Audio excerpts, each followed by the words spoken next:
facing the televised assault on civil rights protesters in Selma 58 years ago this week.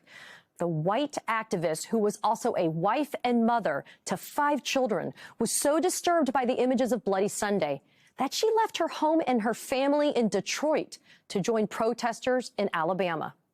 When she arrived in Selma, she began transporting protesters and marchers from Montgomery to Selma and back and helped African Americans register to vote. But just a week after arriving, on March 25th, 1965, Viola Liuzzo was murdered at the age of 39 while driving Leroy Moton, a black civil rights demonstrator, to Montgomery. Police say they were ambushed by 4 members of the KKK. Liuzzo was shot to death. Moton survived. The Klansmen were ultimately arrested but acquitted by an all-white male jury. 3 were later convicted in federal court and sentenced to only 10 years in prison. Many of you at home might not have heard Viola Liuzzo's name before today, but I wanted you to hear her story and remember her as someone who made the ultimate sacrifice for a more just future for everyone. So joining me now this morning to talk more about her legacy is her son, Anthony Liuzzo, who's also a civil rights activist. Anthony, it's an honor to have you this morning, especially as we are on the eve of the Bloody Sunday anniversary. You were just a child when your mother left Detroit to go help in Selma. What do you remember from that time when she passed away?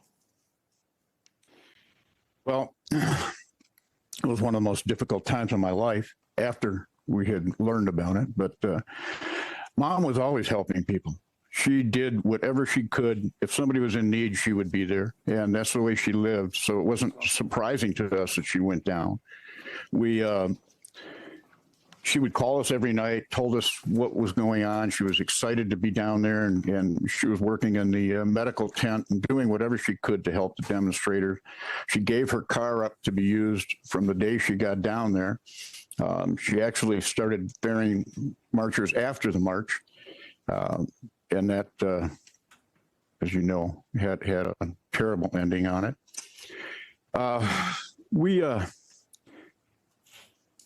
We learned that she would make quick decisions and to help. She would bring people home from Wayne State University, from the Cass Corridor, where a lot of drug addicts and alcoholics and homeless. She'd try to get them help, and any way that she could, she'd clothe them, feed them, bring them into our house. A lot of times they would steal things and be gone, but she said it doesn't matter as long as she could help one person. Then she did what she was meant to do. That's just the way she lived. Anthony, after your mother's death, your own family was affected because you received death threats. A cross was burned on your lawn as a child. Shots were fired into your home. Did any of that experience change in any way how you viewed your mother's willingness to go and fight for equal rights for all people? No, it solidified our belief that what she did was right. You know, she fought against hate everywhere. In fact, she used to say, hate hurts the hater. So she didn't want us, she taught us not to hate. And that everybody was the same, no matter what the color, race, whatever, that we were all the same. We should never judge somebody by the color of their skin or by the race of people they are.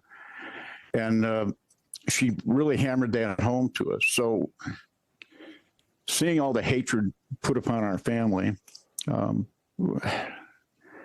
in those times, I mean, I'm sorry to say it looks like we're heading back to those times nowadays, but we have to stand strong. We have to fight. In her legacy, I know what she would be doing right now. She'd be out protesting. She'd be doing everything she could to stop the changes towards fascism that is happening in this country. She was an amazing woman.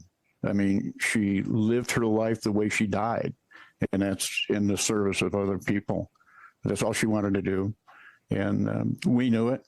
Like I said, she called us every night. She called us the night she was murdered and said she was coming home tomorrow. We were all excited. My brother and I was only 10. My brother was 13. We started marching around the house singing "We Shall Overcome." My father told us to stop because he was clearly worried still that it was very dangerous down there, and he knew it. And, we got a call at midnight from the Alabama Highway Patrol. And they just said, you know, are you related to Viola Liuzzo? My dad said, yes, my wife. And he said, well, she's been shot.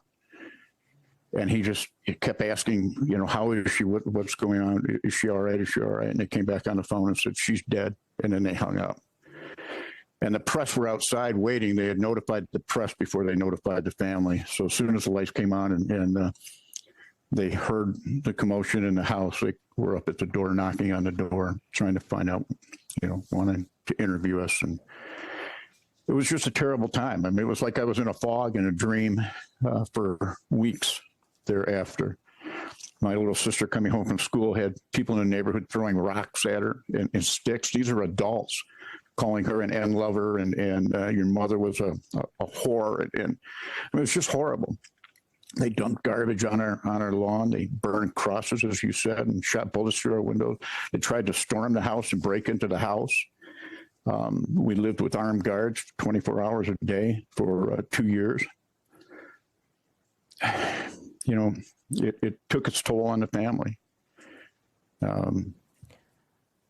Well, Anthony, I want to say to you, there's a reason why we wanted you today, because we wanted people who are tuning into the show to know who your mom was, because she really did make the ultimate sacrifice. Her words, it's everybody's fight.